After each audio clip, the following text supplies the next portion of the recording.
მოგესალმებით ძვირფას ტელემაყურებლებო, დღეს ტელეკომპანია PKTV-ის ეთერში გვაქვს გადაცემა რეალური ანალიზი რუბრიკით და ჩვენი დღევანდელი გადაცემა მიუძღვნება ეკონომიკას, საქართველოს ეკონომიკას, თუ გვაქვს ასეთი საერთოდ და დღეს ჩვენი გადაცემის სტუმარი იქნება ბატონი სოსო სიმონიშვილი, რომელიც გახლავთ ჟურნალისტი და ეკონომიკის ექსპერტი. ბატონ სოსო, მოგესალმებით მაყურებელს. მოგესალმებით. პირველ კითხვას ასეც დაგისვავთ. საქართველოში ამ ბოლო პერიოდში ძალიან ყვადაღებული თემა არის ეს 6.5 მილიარდიანი ინვესტიცია. და მოდით მანამ ამ ინვესტიციაზე უშუალოდ ვილაპარაკებთ. დავიწყოთ ჩვენი საუბარი რას წარმოადგენს ინვესტიცია და ესეთი პატარა ქვეყნებისთვის როგორც არის საქართველო განსაკუთრებით დიდი ინვესტიციები რა საფრთხის შემცველებია. მე მგონი ესეთი კონკრეტული ძალიან ესეთი კითხვა. არც ისე ძალიან კონკრეტულიც არ არის, იმიტომ რომ ფართო არის პასუხი უნდა იყოს ფართო მასშტაბის, ფართო კუთხიანი.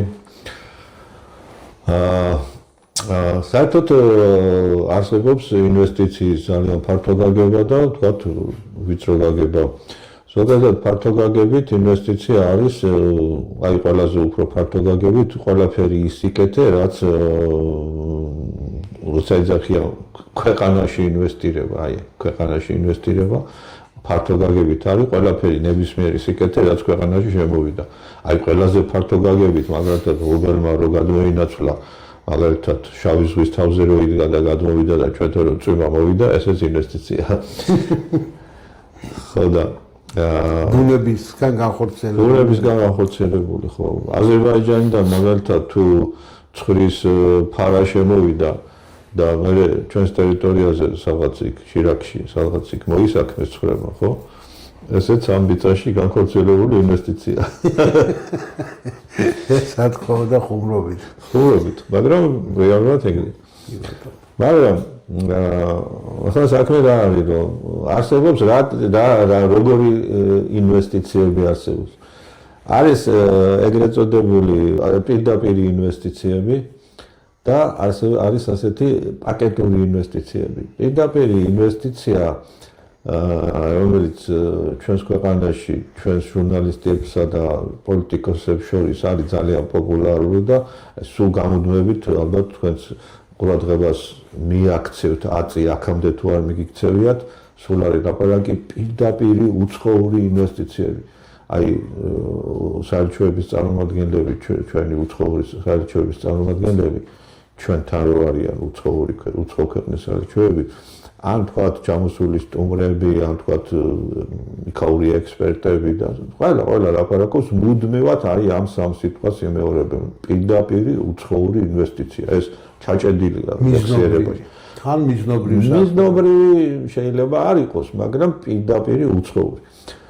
ახლა რა არის ეს პირდაპირი და რა არის უცხოური? უცხოური გასაგებია რაც არის და პირდაპირი რა არის? პირდაპირი ეს ნიშნავს, რომ აი ეს ინვესტორის საკუთრებაში გადადის წილების 100%. 100%. ანუ თუ ის უცხოურია ეს პირდაპირი ინვესტორი არა, მაშინ გამოდის, რომ აი ამ წილების 100% გადადის მის საკუთრებაში. მაგრამ მეორე საკითხია, თუ აი ამ ინვესტიცია ხორციელდება ისე, რომ აი ამ ინვესტორი ჩვენთან რაღაცას ყიდულობს მაგალითად მიწას, სასოფლო-სამეურნეო დანიშნულების თუ არასასოფლო-სამეურნეო და რაღაცა ნაგებობებს, თქვა დიდი რაღაცა შენობა, რაღაც ნაგებობა, გამოდის, რომ ესეც მის პირდაპირ საკუთრებაში გადადის.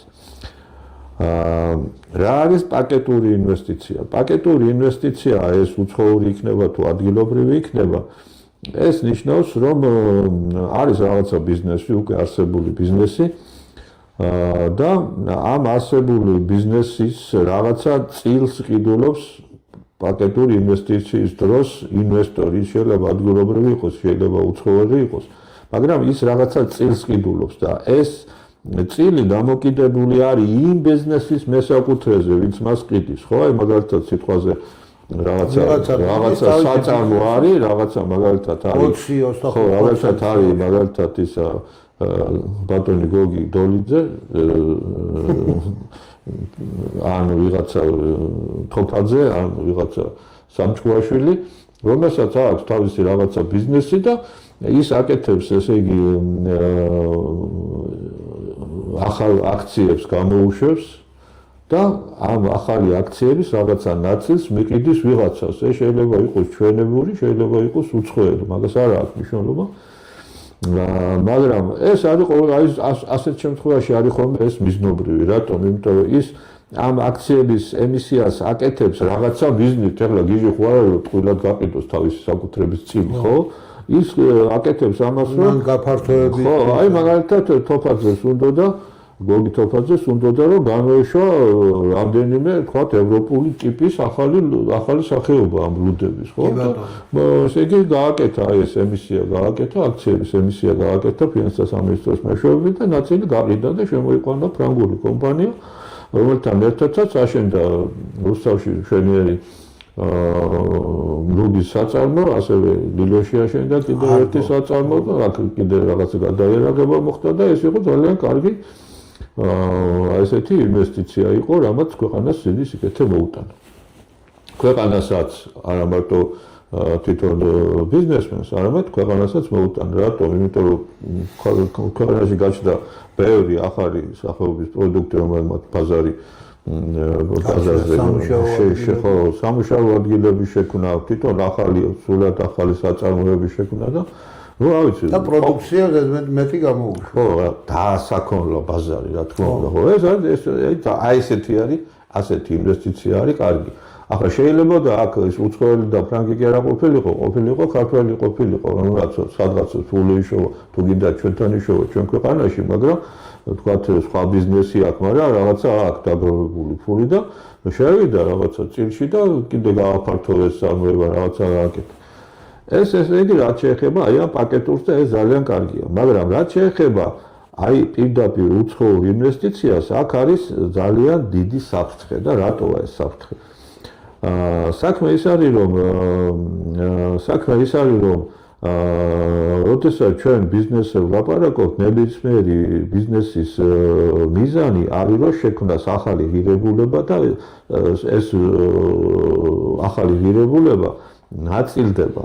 როცა ის იქნება, მაგრამ ეს ნაწილდება. ხო, ახლა როგორ ნაწილდება? ნახეთ, ამ ახალი ღირებულების ნაწილი მიდის ხელფასებზე, შემდეგი ნაწილი მიდის გადასახადების სახით ბიუჯეტში, შემდეგი ნაწილი მიდის დამფუძნებლებზე, ანუ პარტნიორებზე დივიდენდის სახით და კიდე ნაწილი მიდის ეგრეთ წოდებულ ამორტიზაციაზე, ანუ წვეთას. ეხლა თავარი აქ არის, ესე იგი, საინტერესო აქედან განსაკუთრებით საინტერესო არის მოგები და ნაანგარიშები დივიდენდი. როდესაც ჩვენ ინვესტორი ყავს ქართველი, ხო? აი ეს მიღებული დივიდენდი, ქართველი როგორ რეზიდენტი, ჩვენი ქვეყნის მოქალაქე. ხო და მაშინ ეს მიღებული დივიდენდი მთლიანად რჩება საქართველოში და საქართველოში რო რჩება, სად შეიძლება ეს წავიდეს?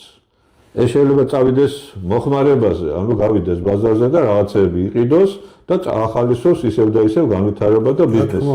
მეორე შეიძლება წავიდეს თქვათ ბანკში ჩაიდოს და ბანკს გაუჩნდეს დამატებითი ესე იგი რესურსი, ხო, საკრედიტო რესურსი. შეიძლება წავიდეს კიდევ რაღაცის ინვესტიციაზე, სხვაგან წაიღოს ეს ფული, სხვაგან ჩადოს, ანუ ესე იგი კიდევ უფრო გაფართოების შანსი რჩება, ხო? ეხლა წარმოიდგინეთ, თუ არც ერთია, არც მეორე, არც მესამეა, ეს არის უცხოელი და ამ უცხოელმა წაიღო ეს თავის ქვეყანაში. დამთავრდა ამით ყველაფერი. მე ჩემს მეგობრებს ეს ნაანგარიშები გვაქვს, თქვენ კარგად იცნობთ ბატონ ნასკიდა დარგუაშვილს.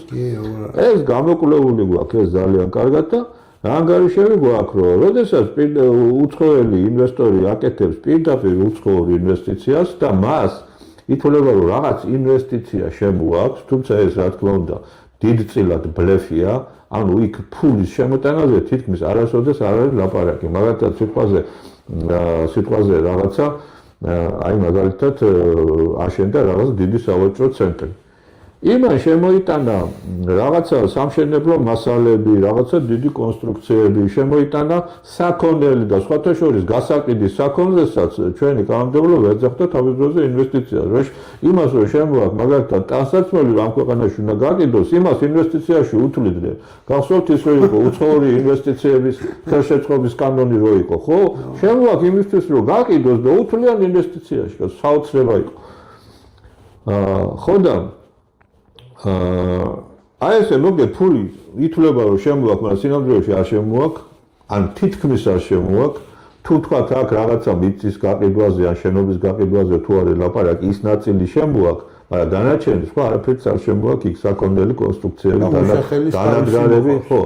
ეს ყველაფერი, მაგრამ შემდეგ ესე იგი ამას იმ 100% მოგება რაც არის, იმ მოგებიდან მისი წილი რაც არის დივიდენდის საკით, ხო? აი ეს დივიდენდი მთლიანად გააქვს. და ეხლა მაგალითად რომ აიღო რა თაქის ინვესტიცია შემოიტანა და გავვნახოთ წლების მიხედვით რამდენი გაიტანა დივიდენდის საკით, ნახავთ რომ 3 წლის განმავლობაში დაახლოებით 3 წლის შეიძლება 4 წლის ის მთლიანად უკვე გატანილი აქვს, რაც შემოიტანა და ამის შემდეგ მხოლოდ გააქვს და გააქვს. ანუ მაკროეკონომიკის თვალსაზრისით, ესე იგი ეროვნული ანგარიშების მიხედვით 4 წლის შემდეგ, ხო, მთლიანად გააქვს და 4 ანუ მე-5 წლიდან ეროვნული ანგარიშების მიხედვით წმინდა მაკროეკონომიკური თვალსაზრისით ის მხოლოდ წაგებაზე მუშაობს. ქვეყანა ამ ქვეყნისთვის წაგებაზე მუშაობს. პატრონისთვის. მაგრამ ნახოთ ესე იგი როგორ არის, აი ცვლილად წაგებაზე არის, ნახოთ როგორ არის. ესე იგი აი ამ ფუნქციონირების მიხედვით ეს საწარმო ასაქმებს ხალხს და ხელფასებს იხდის. ბიუჯეტში რა თქმა უნდა მიდის ფული, მაგრამ დივიდენდი მთლიანად გააქვს. ეხლა რო შევადაროთ, თქვათ მთლიანად თუ რეზიდენტებისგან იქნება შედგენილი, ხო?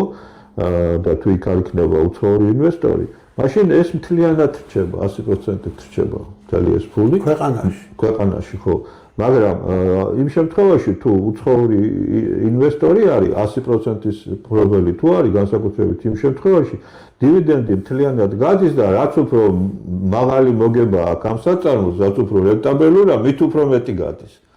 ხო და მე ხშირად ვამბობ ხოლმე რომ მთავარი ეროვნული ანგარიშებისათვის მთავარი არის არაეკონომიკური ზრდა, ეს ძალიან შეცდომაში შეყავს აი ამ ეკონომიკურ ზრდას, ეკონომიკაზე დამკვირვებელი ადამიანი. არამედ მთავარი არის საგადამხდელო ბალანსი. ეს ნიშნავს რომ მყარად კონვერტირებადი ვალუტა ქვეყანაში საწარმოში კი არა, ბიუჯეტში კი არა, მთლიანად ქვეყანაში რამდენი შემოვიდა და რამდენი გავიდა. და აი ეს ისა პირდაპირ უცხოური ინვესტიციები არის მთლიანად ორიენტირებული ვალუტის გადინებაზე. და ვალუტის გადინება რას იწვევს? ვალუტის გადინება იწვევს ლარის გაუფასურებას, დევალვაცია შემდეგ ირიბად იწვევს ინფლაციას და ყველა უბედურებას. ხო და ეს საიდანღაც უნდა შეივსოს. ჩვენი ქვეყანა ეგრეთ წოდებული ასე ამბობენ, რაც არის ძალიან სამწუხარო, რომ ესე იგი თითქოს ესე იგი ჩვენი ქვეყანა არის იმპორტ დამოკიდებული და არის სინამდვილეში, რა თქმა უნდა, და თითქოს ეს არის თავისებურება. ავადმყოფობა კი არ არის თავისებურება, სინამდვილეში ავადმყოფობა.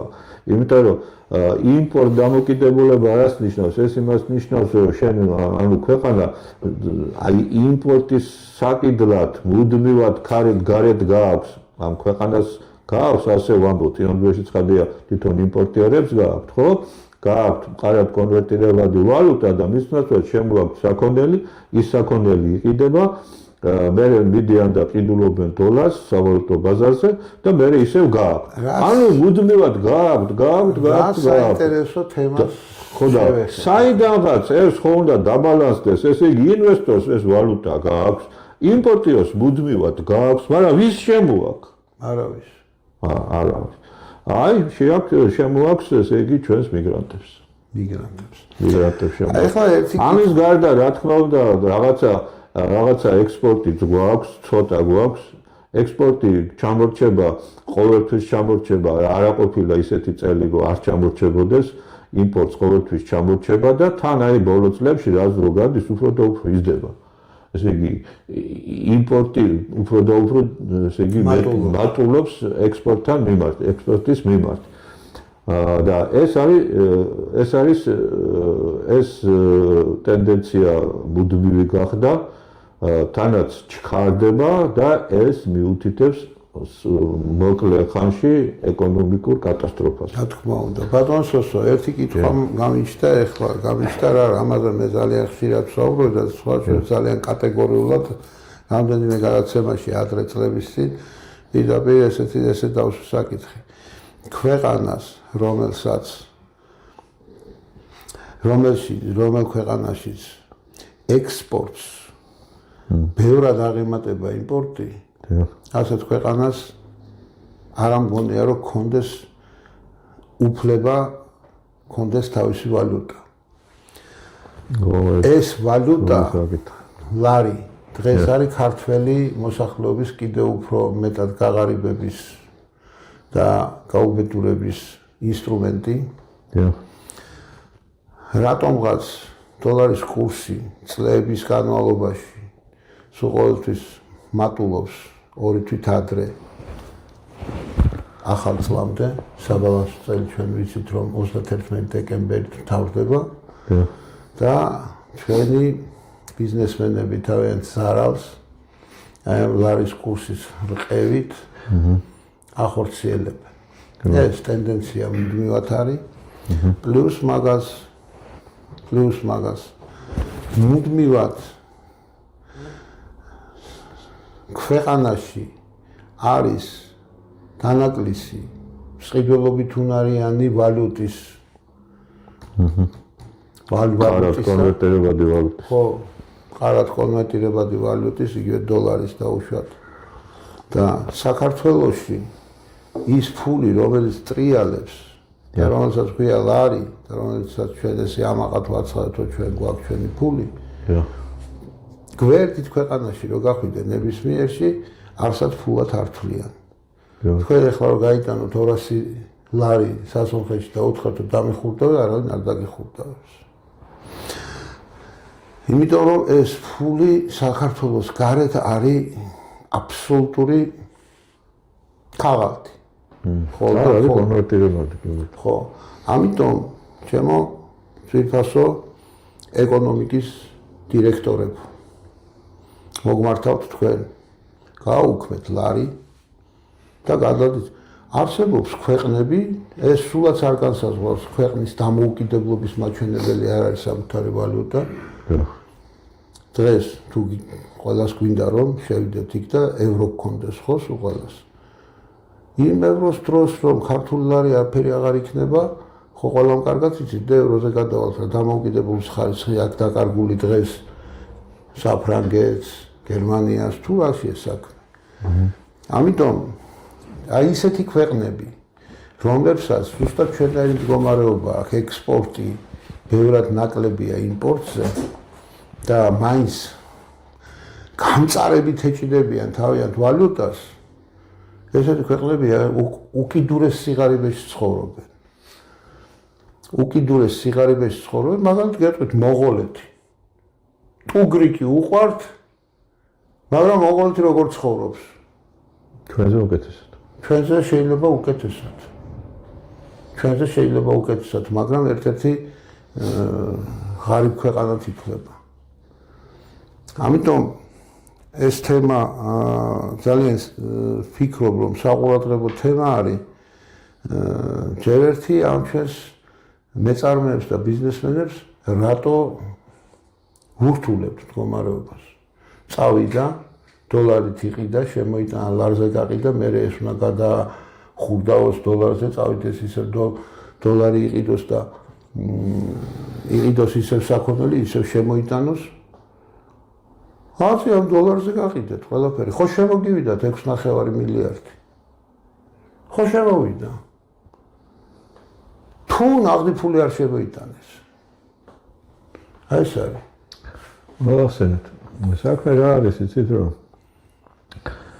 ეგ ესეთი მარტივი არ არის, რომ თქვათ ესე იგი შენ ეროვნულ ვალუტაზე საკუთარ ვალუტაზე უარი თქვა და შემოიღო რომელიმე, იმიტომ რომ ამას ქვია რომელიმე ბაზარს მიეწებე მაშინ და იქნება. გასაგებია.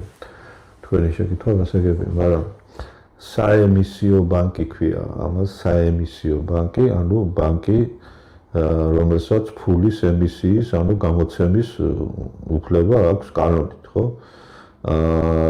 ახლა ამერიკის შეერთებულ შტატებში ეს ერთი ბანკი არ არის, ამას ეს არის ეგრეთ წოდებული სარეზერვო სისტემა.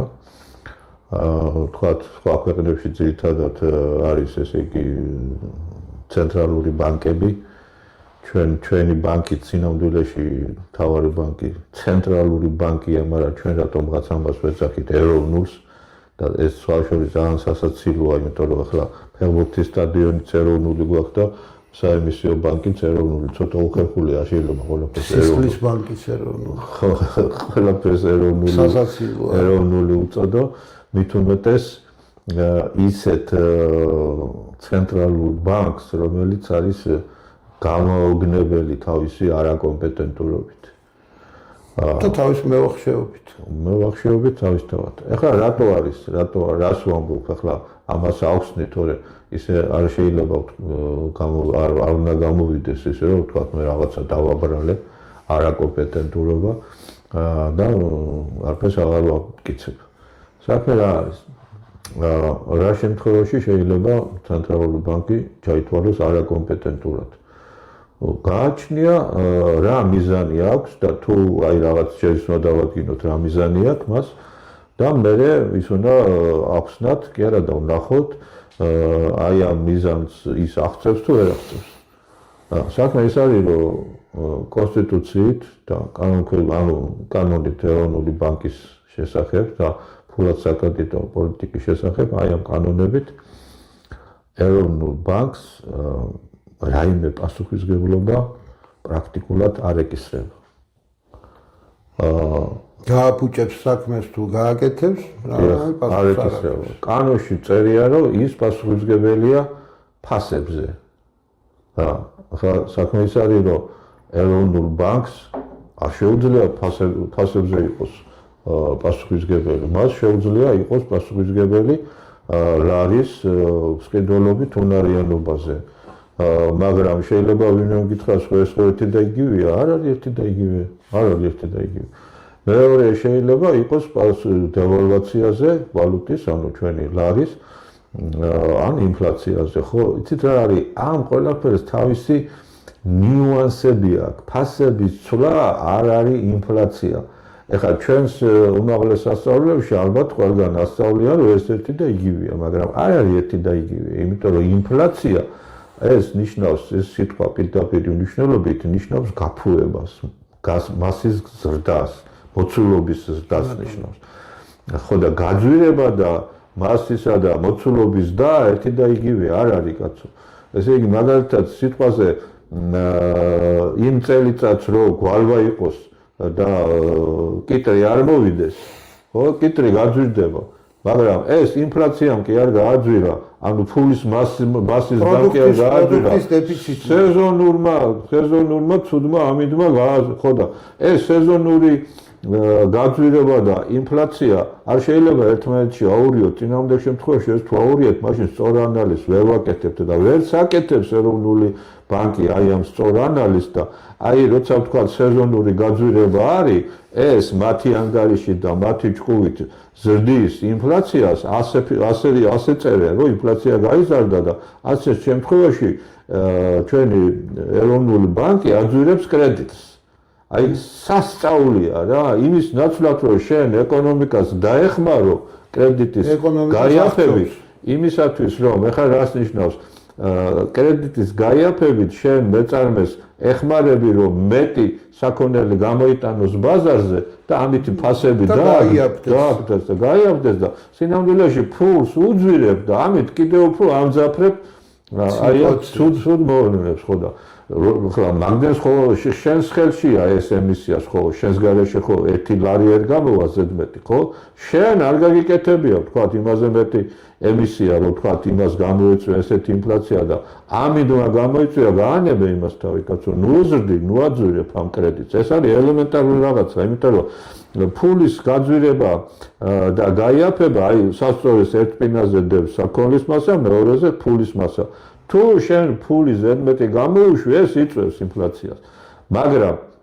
ანუ ზედმეტი იწვევს კი არა თვითონ ფულის ზედმეტი ფულის გამოშვება ეს თვითონ არის ინფლაცია და ინფლაცია მერე იწვევს გაძვირებას მაგრამ მაშინვე კი არ იწვევს რაღაცა ლაგი აქვს დროის ლაგი აქვს რაღაცა დროის შემდეგ იწვევს ხო და ესე იგი ასეთ შემთხვევაში შეიძლება იფიქრო რომ იქნება მოდი და ფული გავაძვიროთ და აი ეს ამ ინფლაციას დააბალანსებს მაგრამ თუ ეს გვარმის გამო ხდება ან ზედმეტი წვიმების გამო ან ყინვის გამო რაღაც ამდაბარის გამო იქ სხვა იქ არის იქით უნდა მიმართოს სხვა რამეს უნდა მკურნალობა სამწუხაროდ ეს ჩვენმა ეროვნულმა ბანკმა ან არ იცის ან მიზანი მას ესე იგი მისი პატრონებისაგან და ეს პატრონი არის საერთაშორისო სავალუტო ფონდი და არა საქართველოს ხელისუფლება და მის მიერ დასახულ ბიზნესს ასრულებს ეროვნული ბანკი სამწუხაროდ ხო ისინი ნიშნავენ თან ეროვნული ბანკის მმართველს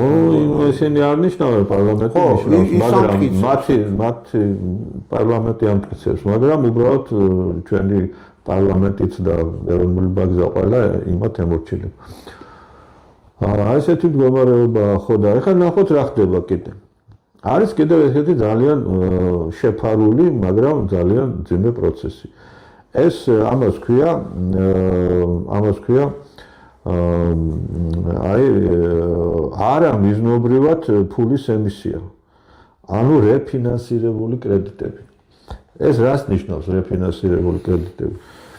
ესე იგი ეროვნულ ბანკს საშუალება აქვს რომ გამოუშვას დროებით ფულის ახალი მასა გადასცეს ბანკებს და ეგრეთ წოდებული რეფინანსირებული კრედიტების საშუალებით გადასცეს კომერციულ ბანკებს მაგრამ სულ რამდენიმე დღით 1 დღით 2 დღით 3 დღით და ითვლება რომ ეს ამის უფლება მას იმიტომ აქვს მთავრობის უკითხავად. საერთოდ ყველას უკითხავად. არც პარლამენტს ეკითხება არაფერს არ არის. იმიტომ რომ სულ 3 დღით გადაეცა, სულ 2 დღით გადაეცა და ნუ ეხლა რა მივეცი და დავიბრუნე 2 დღეში. ხო, რა მოხდა, ხო არაფერი. მაგრამ აქ ძალიან ძიმე რაღაცები ხდება. ჯერ ერთი ეროვნული ბანკები ამ 2 დღით აღებულ კრედიტს სინამდვილეში საერთოდ არ აბრუნებენ არასოდეს ან კიდე ახლა როგორ ახერხებენ რომ არ დააბრუნონ ძალიან მარტივად ყოველ 2 დღეში ერთხელ თუ როგორ გავადითაც არის გაცემული ახალ ხელშეკრულებას აფორმებენ და ითვლება რომ დააბრუნა ისევ წაიღო დააბრუნა ისევ ხო და აქ სინამდვილეში ქაღალდიც კი არ არის ყველაფერი ელექტრონულად ხდება ფორმდება რომ ვითომ დააბრუნა ისევ წაიღო და კომერციული ბანკიდან შესხებელს უძვირდება დღითი დღე მივართ მანდამდე მივართ ეხლა მაგრამ როგორ არის ახლა ეს ფული ეს კრედიტი ეროვნულ კომერციულმა ბანკმა წაიღო 1 დღით 2 დღით ახლა ამას ეს ხო ანგარიშებში ჩანს არა ჩანს ხო და ამიტომ 2 დღით მიღებულ ფულს კრედიტად ხო ვერ გასცემს 6 თვიან კრედიტად 1 წლიან 3 წლიან კრედიტად ვერ გასცემს ხო დამეტანი მეტისმეტი იქნება ეგეთი თავხედობა ხო და მაგრამ აბა რა თუნდა მაშინ ეს ფული ბანკს რა თუნდა და ის იმ 1 დღით გასცემს ამ კრედიტებს 1 დღით 2 დღით და კაი კომიმან რა ქვია ყოველ თვე ახალი რეფინანსირების კოეფიციენტი იზრდება არა 1 წუთი ნუ უსწრებ წიმოვლენებს ხო და რა ხდება ესე იგი ეს ყიდულობენ მაინც ეროვნული ბანკი რო გასცემს ამ რეფინანსირებულ კრედიტებს ამ კომერციული ბანკები მაინც გასცემენ კრედიტებს აი ერთ დღესაც გასცემენ დღენახევრიანს 2 დღესაც გასცემენ ან და თვითონ იყენებენ მას და რაში უნდა გამოიყენო ხო 1 დღიან როგორ უნდა გამოიყენო ხო ძალიან მარტივი ეს ფული გამოდგება მხოლოდ ვალუტის საყიდლად მეტი არაფერი და ყიდულობენ ამ ვალუტას, მე ისევ გაკიდიან და ახლა იქ ხო მარტივი რაღაცაა, რომ როცა იაფია, მაშინ უნდა იყიდო, როცა ძვირია, მაშინ უნდა გაყიდო. ხო და შენ ესე იგი, როცა ამხელა აქ არის ის არის ათეულ და ასეულ მილიონებზე ლაპარაკი, ხო და აი ამ ფულის მასის საშუალებით, რომელიც მათ ხელში უვარდებათ ეროვნული ბანკიდან, ისინი ახერხებენ და შეუძლიათ რეალურად ათამაშონ ფულის კურსი, თვითონ მართონ ფულის კურსი. და რა გამოდის, რომ ფულის კურსის თამაში მიდის ყოველთვის იქითკენ, რომ ლარი იაფდება და დოლარი ძვირდება, ევრო ძვირდება, დოლარი, ასე შემდეგ ვალუტები ძვირდება. და ახლა ამ დროს ესე იგი აი იმ იმპორტიერმა, რომლებიც ჩვენ თვითონ ეს იმპორტი არ მოგწონს, მაგრამ ახლა იმათაც უნდა გავუგოთ რა. მან იცის, რომ ეს ესე იგი ვალუტა ყოველთვის ძვირდება, მუდმივად ძვირდება. ამიტომ ამან რო ეს ლარით იყიდა ვალუტა, წავიდა სადღაც თურქეთში, საქონელი ჩამოიტანა და გაყიდა. ეს ცდილობს, რომ ეს მაღალი მოგება მიიღოს, ძვირად გაყიდოს ეს თურქული საქონელი, რატომ? იმიტომ რომ მან იცის, რომ წინა ჯერზე რო ვალუტა იყიდა, ამ ჯერზე უფრო გაძვირებული დაუხდება. და ამიტომ ესე იგი ის აი ამის შიშით, რომ ბანკიდან მას უფრო ძვირი დაუჯდება ყიდვა დოლარის, ხო? ის მუდმივად ზრდის ამ ფასებს და იქამდე რომ ჩვენ მე მივდივართ იმ დასკვნამდე, რომ ბიჭო რა აქნას იმანაც. მაგრამ სად არის რომ მოვჩხრიკოთ აი ამ ინფლაციის ბუდე საფუძველი სად არის? ეროვნულ ბანკში, რომელსაც აქვს აი ეს ბანკიერის სისტემა, ამ იმის რა ქვია, ეგრეთ წოდებული რეფინანსირებული სესხების და ახლა ეს რა შეეხება ამ ერთდღიან სესხებს, მაგრამ მეორე საოცრება აქ ის არის, რომ ეროვნული ბანკი აი ამ რეფინანსირებული სესხების ამ დინამიკას აბავს იმას, რა ქვია, ჩვეულებრივ ნორმალურ სესხებს, იმ გრძელვადიან სესხებს, 1 წლიანს, 2 წლიანს, იმის საპროცენტო განაკვეთს. ამ დროს ამათ შორის საერთოდ არაფერი კავშირი არ არის, აი აბსოლუტურად კავშირი ამათ შორის არ არის. გეტყვით მაგალითს. და ბოდიში დავამთავრე. ხო და ამას აბავს და სინამდვილეში აი ეს პროცენტს რო ვეძახი და სინამდვილეში მას პროცენტი არ აქვს, სხვა სახელი ქვია. ხო და ეს უნდა დგინდებოდეს ბაზარზე, სადაც ფულის გაცვლა, გამოცვლა ხდება, ხო, თვითონ იმ გაცვლის იმაში ჯიხურებში, თუ თქვათ უნაღდო ფორმით რო ხდება ამ ვალუტის ყიდვა-გაყიდვა, ხო, იქ უნდა დგინდებოდეს კურსი. და არა იმაში, რა ქვია, ამ რაღაცა რეფინანსირებული სესხების მიხედვით, რომელსაც იმასთან არაფერი, სულ სხვადასხვა რაღაცებია. ხო და გამოდის, რომ ესე იგი ინფლაცია ნაწილობრივ მთლიანად არ არის, რა თქმა უნდა, იქ ბევრი სხვა მიზეზებიც მუშაობს, მაგრამ ერთ-ერთი მთავარი და შეიძლება ითქვას ძირითადი მიზეზი აი ამ ინფლაციის წარმოშობით არის თვითონ ჩვენი ეგრეთ წოდებული ეროვნული ბანკი და მას თუ მიზანი აქვს, რომ ქვეყანა აზარალოს ამითი და ინფლაცია მუდმივად წაახალისოს, მაშინ ის ამ მიზანს შვენივრად აღწევს. მაგრამ თუ მას აქვს მიზანი, რომ ქვეყნის ეკონომიკის განვითარებას ხელი შეუწყოს და ქვეყნისა და ხალხის გამდიდრებას შეუწყოს ხელი და ეს უნდა ჰქონდეს მას მიზანი, ხო? მაშინ ის სრულიად ამის საწინააღმდეგოდ იქცევა. ამიტომ ვიძახი, რომ ეხლა მე მინდა რომ თქვენს კითხვას პასუხი გავცე, უბრალოდ მე ეს გრძელი შესავალი გავაკეთე, უბრალოდ განმარტე როგორ მუშაობს ეროვნული ბანკი. ხო და აქვს თუ არა, უნდა მივემხროთ იმას თუ არა თქვენსაც, რომ ჩვენ გვჭირდება თუ არა ჩვენი საკუთარი ვალუტა. ხო და იმ შემთხვევაში თუ აი ამ მექანიზმით, რასაც ცენტრალური ბანკი ქვია, თუ ამ მექანიზმით სარგებლობა კომპეტენტურად შეუძლია ქვეყანას, სახელმწიფოს, აი ამ საფინანსო, რა ქვია, ფულასაკრედიტო სისტემას, საბანკო სისტემას თუ შეუძლია, მაშინ ეროვნული ვალუტა არის ძალიან კარგი ინსტრუმენტი, რომ ეს კარგად გამოიყენო ქვეყნის სასიკეთოდ. მაგრამ თუ ამას საწინააღმდეგო მიზნით, ქვეყნის საწინააღმდეგო მიზნით იყენებენ, მაშინ ჯობია რომ არ აქონდეს საკუთარი ვალუტა. მაგრამ ხო, აი ესეა რა. ეხლა მე მინდა ერთი მომენტი გავიხსენო ჩემი ისტორიიდან. მე ერთ-ერთ ქართულ ბანკში გავაფორმე კრედიტი, იპოთეკური, სესხი ქვია ამას. და ხელშეკრულებაზე რადგან მოვაწერე ხელი პროცენტი რაც. და იყო ჩანიშნული რომ აი ესა და ეს თანხა უნდა გადამეხადე რაღაცა თანხა თავის ძირიან ყველაფრიან. პირველივე თვეს დაახლოებით 22%-ით მეტი თანხა გადავიხადე. კითხვა დავშვი ბანკში, კაცო, ხელშეკრულებაში მიწერია რომ ყოველ თვე ესა და ეს უნდა გადავიხადო.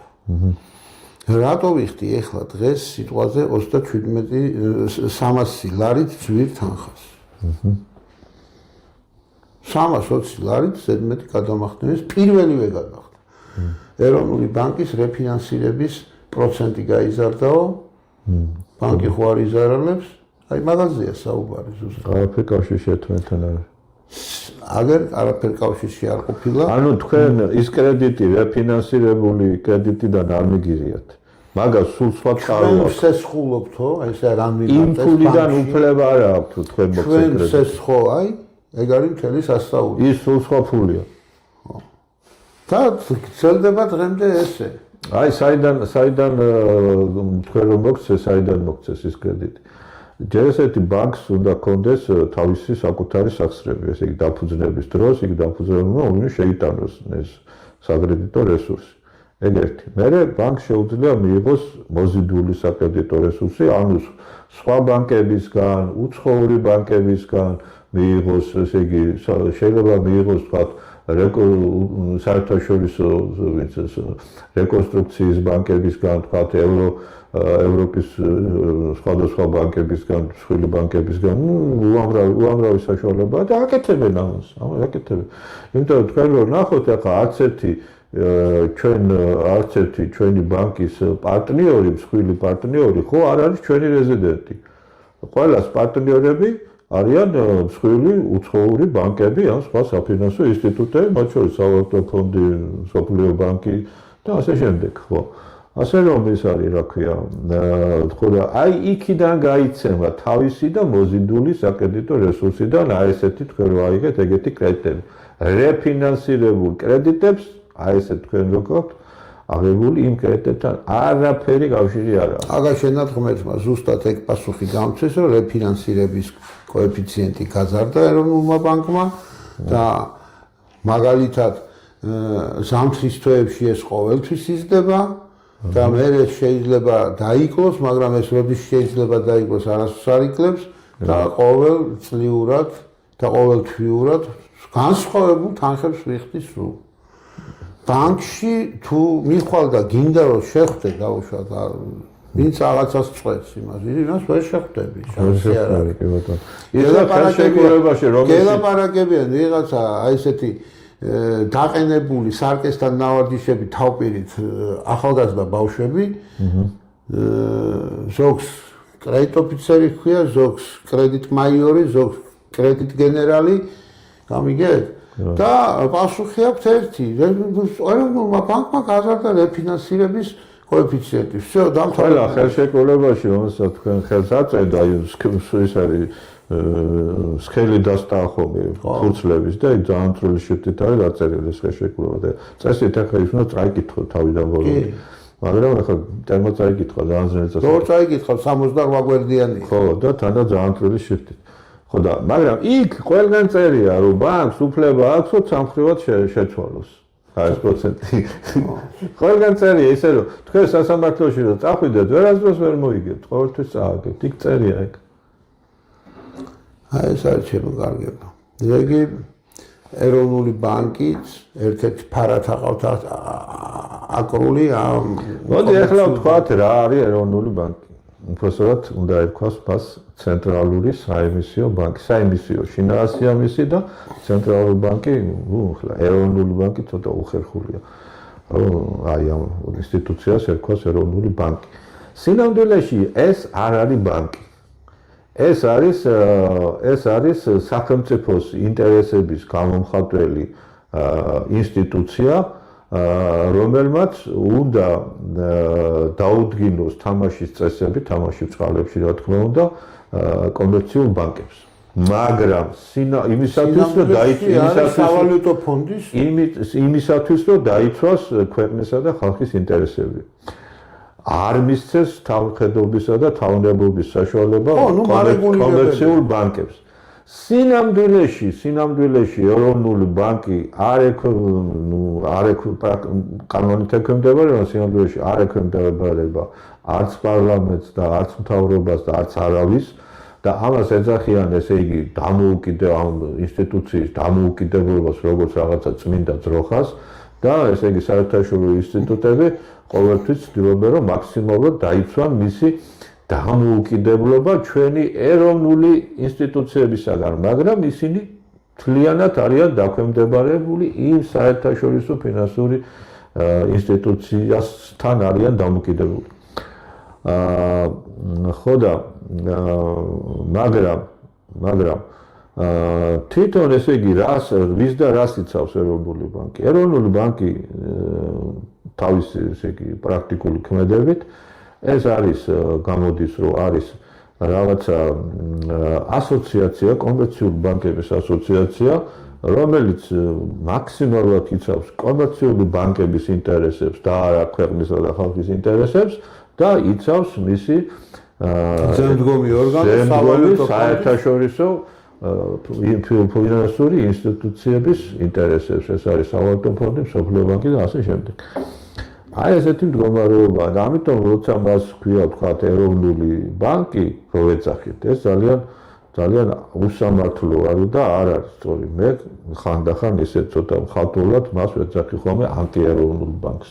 იმიტომ რომ მითხრა რომ კი ბატონო ეს არის რაღაცა ესე ცენტრალური ბანკი, ხო, კი ბატონო, ახლა ეროვნული საქმეს აკეთებს და ანტიეროვნულს ის არის ცენტრალური და ვერცად ვერ გაიქცე. მეორე საკითხი, კიდევ საინტერესო რამე უნდა გითხრათ. ეროვნული ბანკი არ არის ბანკი. ინსტიტუცია, მარეგულირებელი ინსტიტუცია.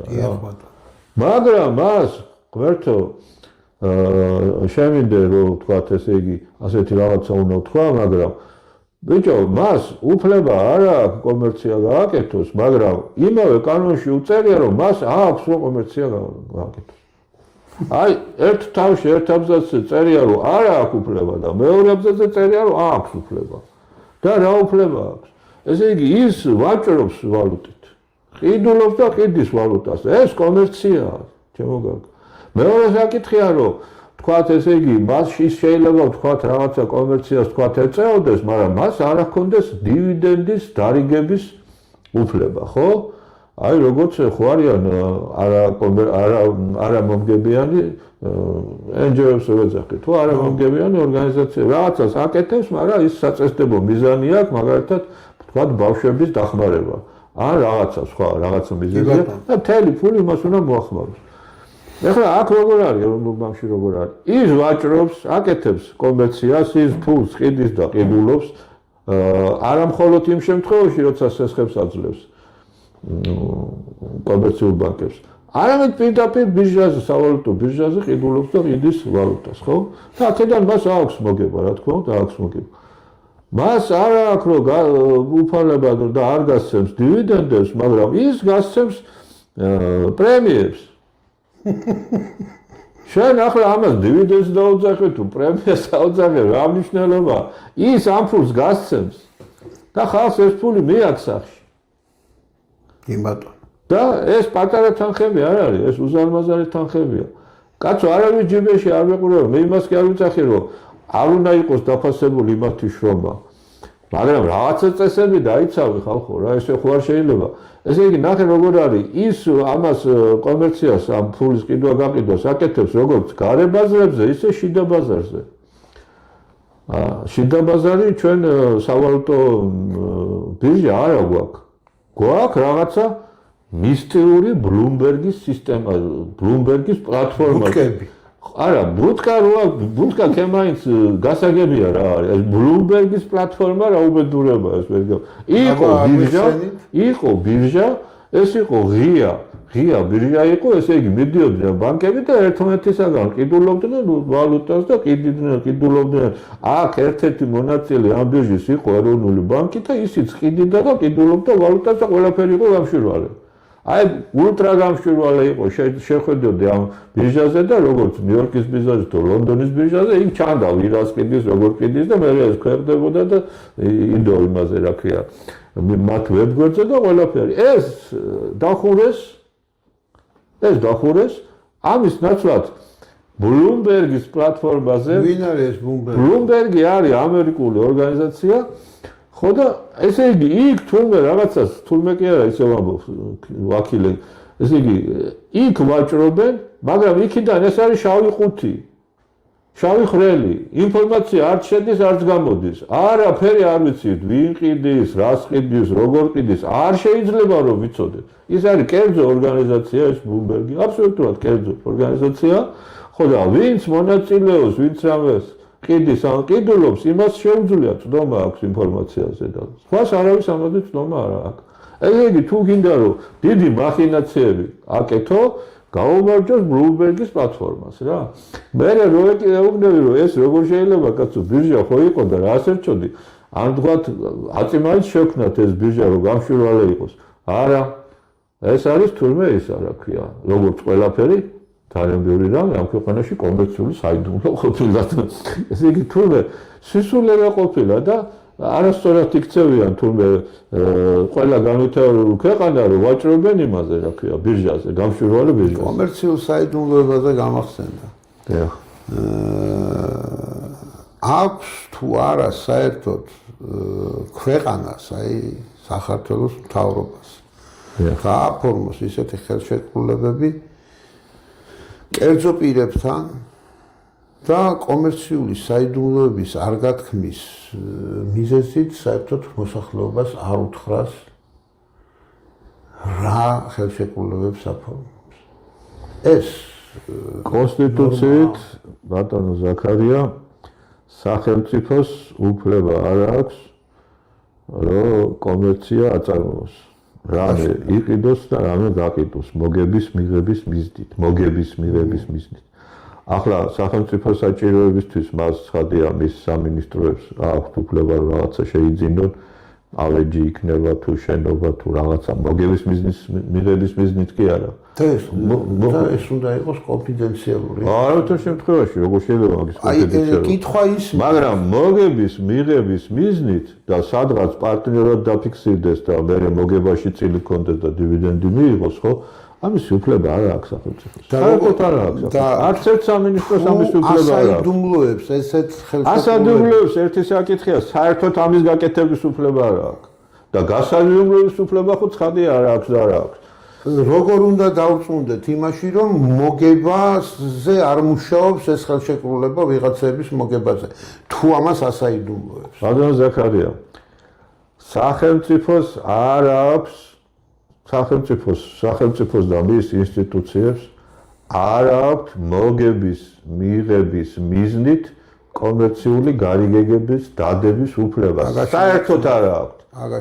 ახლა რაც შეეხება გაასაიდუმლოებს თუ არ გაასაიდუმლოებს, მას უფლება აქვს თქვათ აი ისეთ შემთხვევაში რომ თქვათ აი იარაღის ყიდვის შემთხვევაში თავდაცვის სამინისტრო ხო აქვს უფლება იყიდოს იარაღი და რადგან ეს არის რა ქვია კომერციული არ არის ეს არის სახელმწიფო საიდუმლოება იმ თავსაეცეთო რომ ტარიმადა დუშმანმა არ უნდა იცოდეს ყველაფერი შენი თავდაცვის ძალების შესახებ ხო ეს არის სახელმწიფო საიდუმლო მაგრამ მე მაინც კომერციული საიდუმლო და სახელმწიფო ეს არის აბსოლუტურად და მაგრამ მე მაინც ინვესტიციაზე მაქვს ლაპარაკი ხა თქვენ მე მგონი მიხვდით რადგან მიხვდი ხო მაგრამ ის 6.5 მილიარდი რო შემოვიდა იმისი გასაიდუმლოების ან რა საბაბია ან რა აუცილებლობაა ან რა ინტერესია ამისთანა რომ არ შეიძლება ამ ხელშეკრულების ბატონო ზაქარია ესე იგი იქ როცა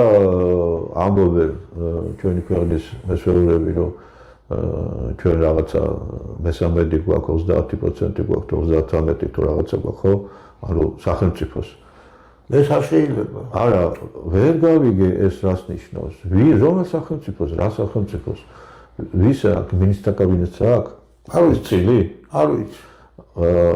აბა პრეზიდენტია წილში? არ ვიცი. ეკონომიკის სამინისტროა? არ ვიცი. არ ვიცი. ხო და არც ერთ ამ ინსტიტუციას არა კომერციული საქმიანობის იქნება არაოფიციალური მმართველია წილში. ნუ ეგ მაშინ სახელმწიფოს არ ნიშნავს კაცო. იმას ხადე აქვს უფლება რო იყოს ის წილშიც გინდა. კი ბატონო და კონფიდენციალურობის დაცვის უფლებაც აქვს, მაგრამ როდესაც სახელმწიფო ყველა კერძო პირს აქვს უფლება რომ თავის მიმდინარეობს ვაჭრობა სახელმწიფო ქონებით. არა აქვს ამისი უფლება. აგაშენათ ღმერთმა. ეკონომიკის სამინისტროს არ აქვს უფლება გაყიდოს ისა, რა ქვია. მაშინ გამოდის რომ რამე გაყიდოს. მაშინ გამოდის რომ სახელმწიფოს მეორე საკითხია, რომ აი მაგათად როგორ აქვს მექანიზმი, როგორი შეიძლება იყოს.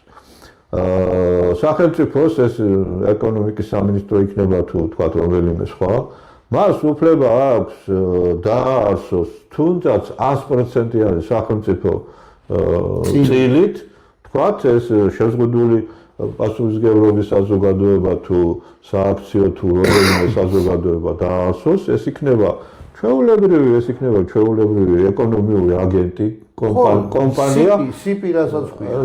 სიპი იქნება თუ IP იქნება თუ ეგ სიპი და IP ეგ არ არის. ეს არის ჩვეულებრივი კომერციული ჩვეულებრივი კომპანია, თუნდაც სახელმწიფო 100%-იანი წილით, ხო? მას უკვე უფლება აქვს ყველანაირი ოპერაცია გააკეთოს.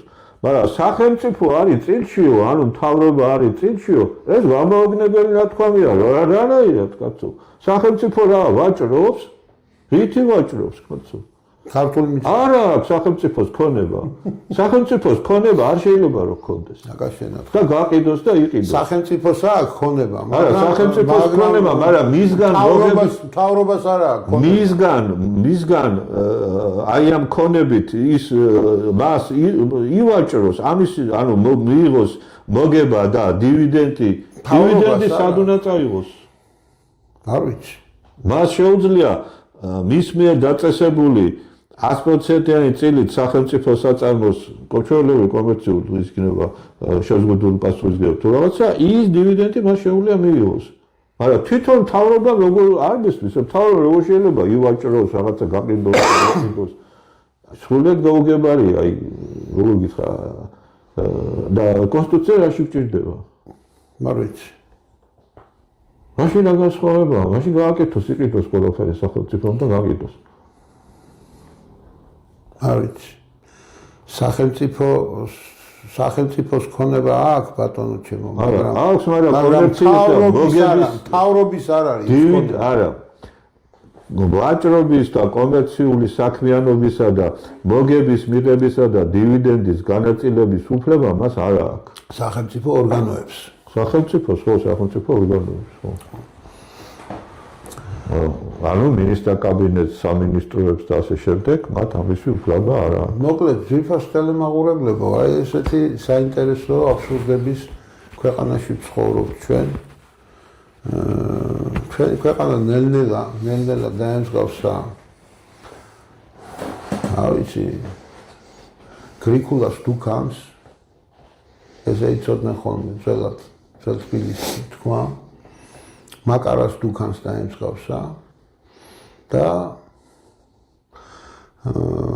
უფრო და უფრო ცუდად მიდის ჩვენი საქმე. მე მგონი უნდა დამთავრდეს მაკარების დრო. მე ესე ვფიქრობ, თუ გვინდა რომ ქვეყანა გადავარჩინოთ. მე არც მინდა ბატონო სოსო თქვენთან საუბარი არ ვაწარმოო რეგიონალურ ეკონომიკას საქართველოში და რეგიონულ მოწყობაზე საქართველოს ეკონომიკის, რომელიც საქართველოში საკმაოდ კარგად ვითარდებოდა აგრეთ ჩვენს ახალგაზრდობაში გვახსოვს, რომ თქვენ წარმოიდგინეთ, იყო ეგეთი საწარმო მიონი ერქვა. და იყო კიდე ეგეთი საწარმო UVM-ი ერქვა. თქვენ წარმოიდგინეთ, გომარეთში იყო UVM-ის ფილიალი საქართველოს საზღვრისპირა სოფელში და იქ ასაქმებდნენ ხალხს და იქ კეთდებოდა UVM-ის გარკვეული პროდუქცია. იქიაზე რო იყო. ეს ჩემი თვალით მაქვს ნანახი, იმიტომ რომ გომარეთის, სოფელ გომარეთის კოლმეურნეობის დაშლაში მაქვს მონაწილეობა მიღებული და იმ სოფელს ძალიან კარგად ვიცნობ. მაშინ რომელ რაიონში? დმანის რაიონი. უკიდურესი მეცხოველეობის რაიონია, იქ არაფერი არ მოდის, ხორბლის გარდა და საქონლის გარდა მეტი არაფერი არ არის იქ. და იქ სახელმწიფო მიზრუნა იმაზე, რომ ის სოფელი რო არ დაშლილიყო, იქ საწარმოს ფილიალი გააკეთეს რაღაცა და რაღაცა წარმოებები შექმნეს. და გამაგრებულიყო იქ სოფლის მოსახლეობა. კიდევ ვიმეორებ. ილია ჭავჭავაძეს რომ არ ჩაესახლებინა რაჭველები და იმერლები ლაგოდეხის ტერიტორიაზე, დღეს ბარჯისხევში იქნებოდა საქართველო-აზერბაიჯანის საზღვარი. და ლაგოდეხი არ ექნებოდა საქართველოს. ჩვენ რა გავაკეთეთ? გავანადგურეთ ყველანაირი წარმოება სოფლის იქნებოდა ეს თუ ქალაქის იქნებოდა, თბილისი ვაქციეთ თავკომბალად და მოვაშიშვლეთ ტერიტორიები და გავამზადეთ გასაყიდად. და აგერ შედეგით სახეზეა იყიდება მთელი საქართველო. მე ვიცი ბატონ სოსორო თქვენ გარკვეული მოსაზრებები გაქვთ და წყობრი საქართველოს ეკონომიკის კრიზისიდან გამოყვანის წყობრი კონცეფცია გაქვთ. ხო. აი ამ თქვენს კონცეფციაში საქართველოს ეკონომიკური რეგიონული მოწყობის საკითხი როგორ არის განხილული? თუ შეიძლება და თუ საიდუმლო არ არის. იქნება და რაღაცა რაციონალური დაინახო. კი ბატონო, საქმე რა არის, იცით რომ ერთი რამეს მინდა თქვენი ყურადღება მივაქციო წმინდა მაკროეკონომიკურ საკითხს, რომ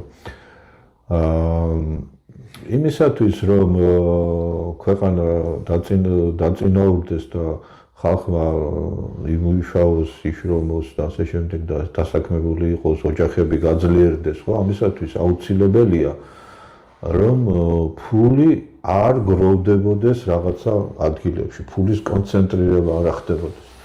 აი როგორც ადამიანის თქვა სხეულში არ შეიძლება რომ რომელიმე ორგანოს არ მიეწოდებოდეს სისხლი, ხო?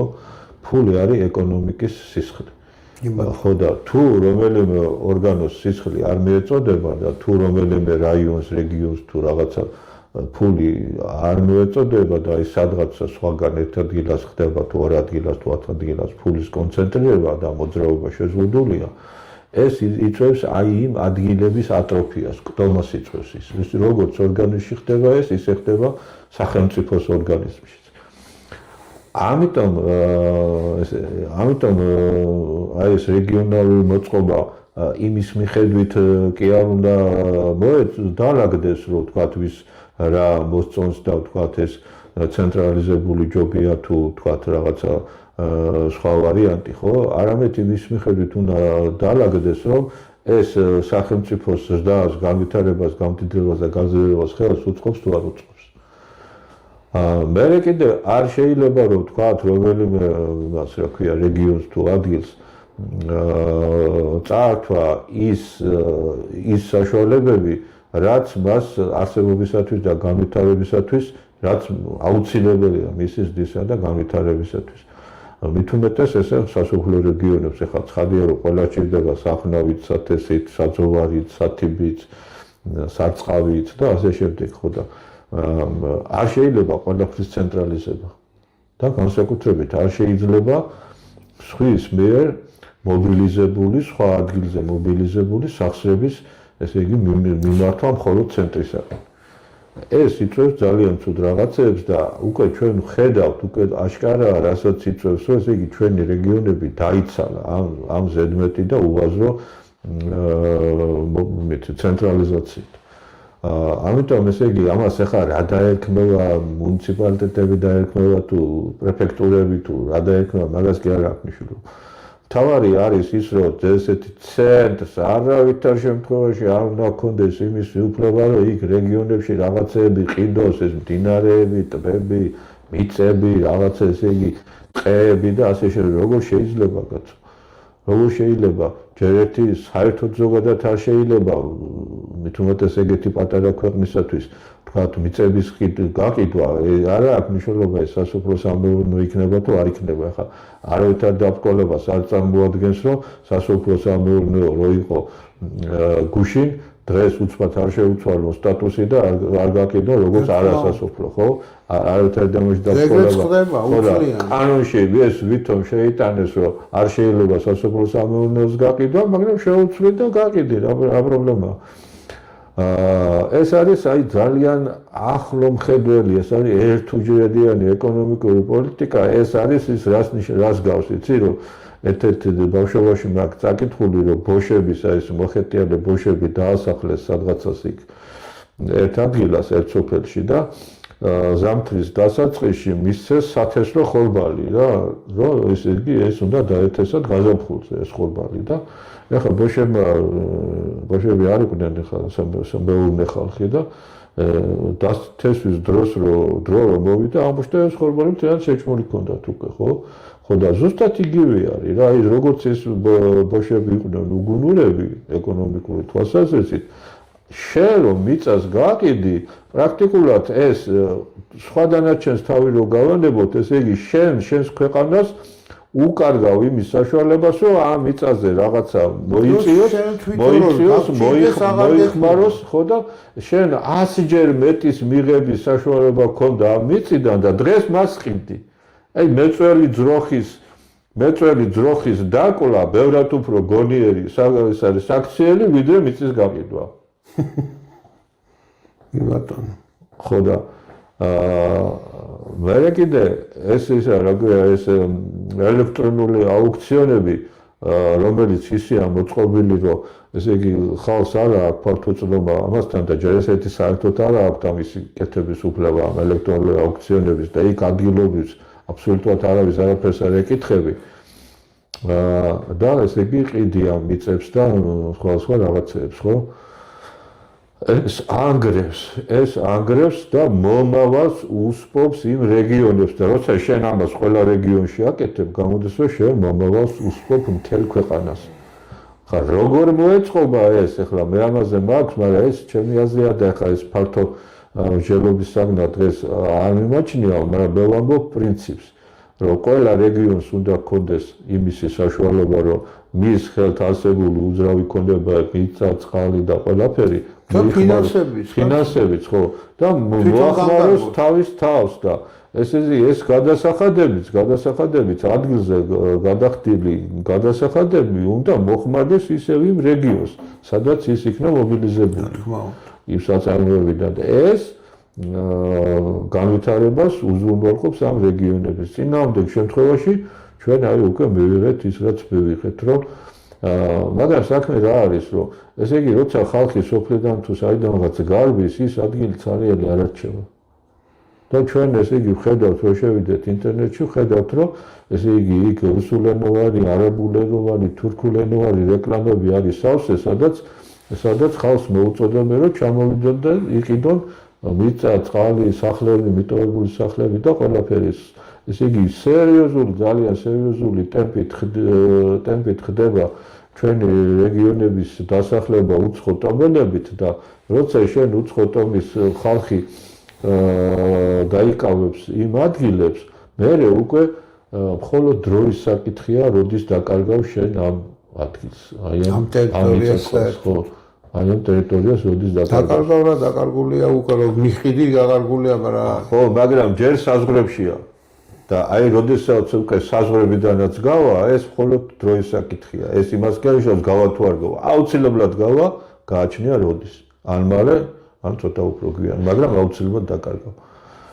ამიტომ სახელმწიფო ზურმის მიზანი აუცილებლად უნდა იყოს ქვეყნის მოშენება, მომრავლება, რომ ჩვენი ტომის, ჩვენი ჯიშის ხალხი თლიანად ავსებდეს ჩვენს ტერიტორიას.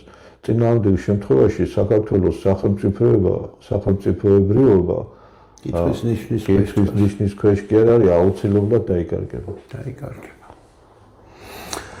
აი, ესეთი პროგნოზით ვასრულებს დღეს ჩვენ გადაცემას, რამე ხომ არ გაქვთ ბატონო სუსუდა. არა, ეგეთი პროგნოზი დამთავრება არ მინდა.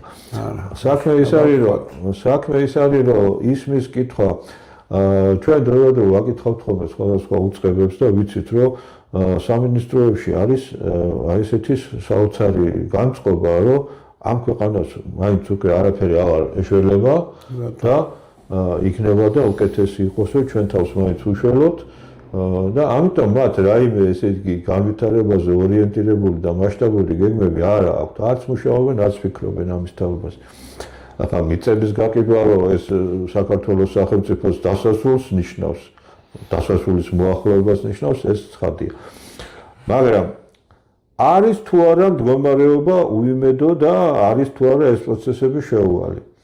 მიუხედავად იმისა, რომ მდგომარეობა საოცრად რთულია, საოცრად მძიმეა, გამოსავალი ჯერ კიდევ არის და ჯერ კიდევ არის შესაძლებელი, რომ ეს შეტრიალდეს ეს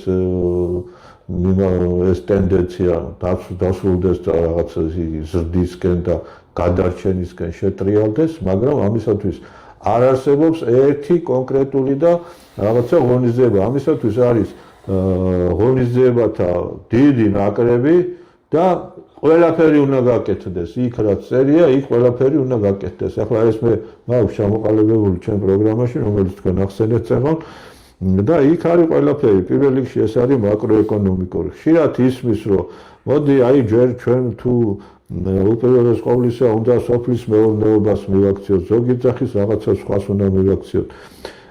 არაფერი არ გამოვა. რასაც გინდა მიაქციო ყურადღება, ჯერ ერთი არ აგექნება ბერკეტი რომ მიაქციო ამას ყურადღება და რომც მიაქციო და თქვა რაღაცა ფულიც მოიზიდო, იმ სფეროში მაინც არაფერი არ გამოვა. იმიტომ რომ მაკროეკონომიკური წყობა ქვეყნის ისეთია, რომ ყველა ინიციატივას გაანულებს და ქვეყანას არ მისცემს ზოგადად ზრდის საშუალებას. რა არის ამისათვის საჭირო ესე არ იყოს? ამისათვის საჭირო არის, რომ მაკროეკონომიკის მცოდნე, თქვათ, ადამიანთა ჯგუფი უნდა ჩამოყალიბდეს. მე მაქვს ეს პროგრამა და მე ვიცი ეს როგორ უნდა გაკეთდეს, მაგრამ ასე ხომ არ შეიძლება რომ თქვა რომ აი მე მომეცი და მე გავაკეთებ. არ იქნება ეს სწორი. უნდა ჩამოყალიბდეს ასეთი ჯგუფი, რომელიც ჩემს პროგრამას ხვებსაც აქვს ნაფიქრი და გაერთიანებს რაღაცა და შეიქმნება ესეთი მაკროეკონომიკური განვითარების საბჭო უნდა შეიქმნას, რომელიც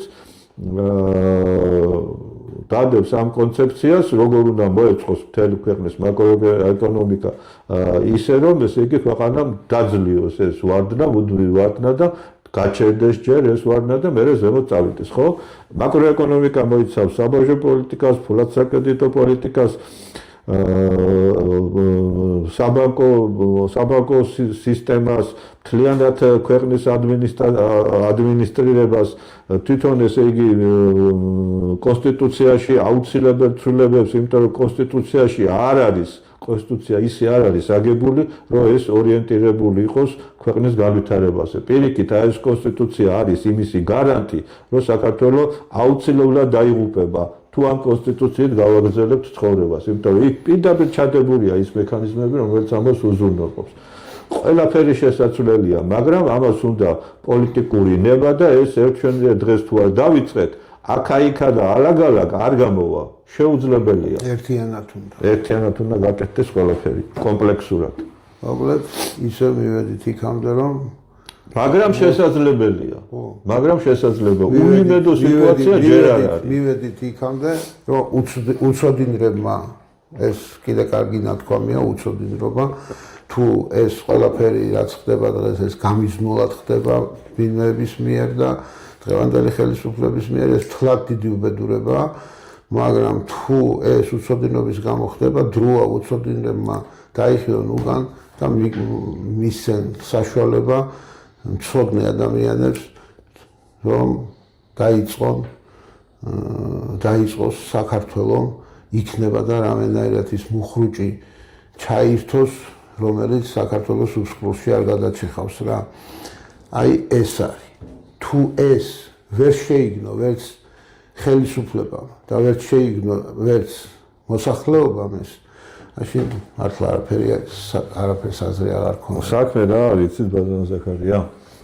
საქმე ის არის, რომ აი ეს მეცნიერება, მაკროეკონომიკა, იქამდე იყო თქვათ ის ეკონომიკური მიმართულების მეცნიერებები, რომელიც საფუძვლად დაედო მაკროეკონომიკას, მაგრამ მაკროეკონომიკა წარმოიშვა 50-იან წლებში, როგორც მეცნიერება, ეკონომიკური მეცნიერების ნაწილი. მაგრამ საბჭოთა კავშირს და საბჭოთა მეცნიერებს, ეკონომისტებს, ძალიან მაგარი ეკონომისტები ყავდა, მაგრამ ამაში მონაწილეობა არ მიუღიათ, იმიტომ რომ მაშინ საბჭოთა კავშირი იდეოლოგიურად ამას არ თვლიდა მეცნიერებად, ამას თვლიდა როგორც ბურჟუაზიულ მეცნიერებად და ამას არ იკვლევდნენ, არ ასწავლიდნენ უმაღლეს სასწავლებელებში და ამიტომ ჩვენ არ აგვაქვს ეს გამოცდილება. ხო და ასე იყო საბჭოთა კავშირის დაშლამდე. შემდეგ წინა გადაცემაშიც მე ვთქვი, რომ აი პოლიტეკონომისტებს, რომლებიც პოლიტეკონომია გავს მაკროეკონომიკას, მაგრამ მხოლოდ გავს, ბევრად უფრო ზედაპირულია.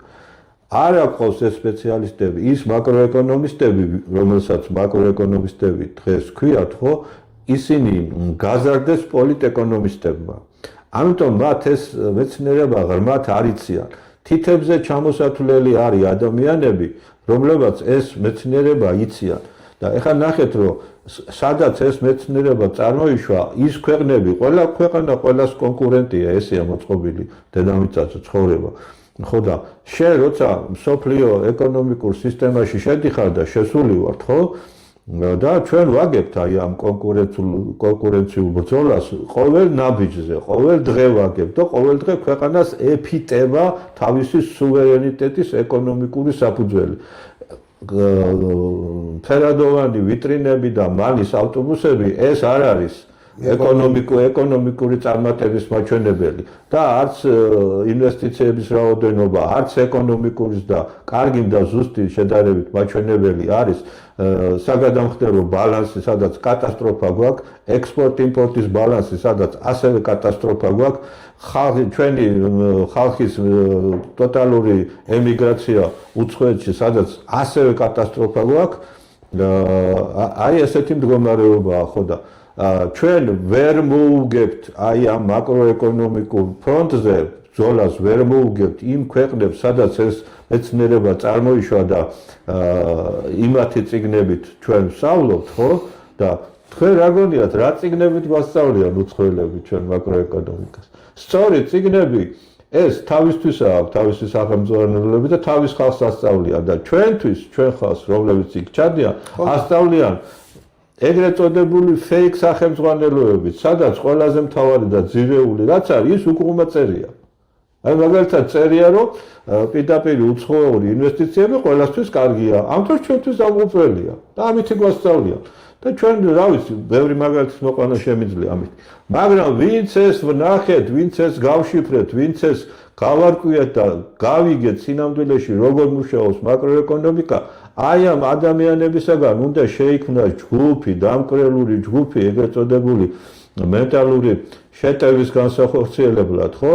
და მე დაწერილი მაქვს, ბატონო, მაგრამ უნდა გაიცხილოს კიდევ შევთან ერთად, იქნება რაღაცა დავამატოთ, იქნება რაღაცა გამოვაკლოთ და ერთიანი ეროვნული კონცეფცია და ერთიანი ეროვნული გუნდი უნდა შეიქმნას, ნაკრები უნდა შეიქმნას, მარტო ფეხბურთის ნაკრები არ ყოფნის, ჩვენ გვჭირდება მაკროეკონომისტების ნაკრების გვჭირდება. წინამდელ შემთხვევაში ჩვენ ვერ შევძლებთ აი ამ ბრძოლაში გამარჯვებას და ამ ბრძოლაში დამარცხება ნიშნავს ქვეყნის დაკარგვას. ფიფას-თან მაყურებლები ჩვენ გადაცემა მივახორდა დასასრულს. მადლობა მინდა მოვახსენო ბატონ სოსო სიმონიშვილს საინტერესო საუბრისთვის. მადლობა გითხრათ თქვენ მოთმინებისთვის და ყურადღებისთვის. ჩვენ კიდევ შევხვდებით ერთმანეთს ისევ ბატონ სოსოსთან ერთად, ისევ ეკონომიკის საკითხებზე და არც ვისაუბრებთ. მადლობა ბატონ. თქვენ მადლობთ რომ დამიქმნეთ რომელშიც საშუალება ასე გამახურებას ვესაუბრო მე კიდევ მინდა ხაზგასმით თქვა, რომ გულები არ უნდა ჩამოვყაროთ, გადარჩენის რა და საშუალება ჯერ კიდევ არის, მაგრამ დიდი დრო არ არის დარჩენილი. ამიტომ მინდა ვიჩქაროთ აუჩქარებლად. ბატონო.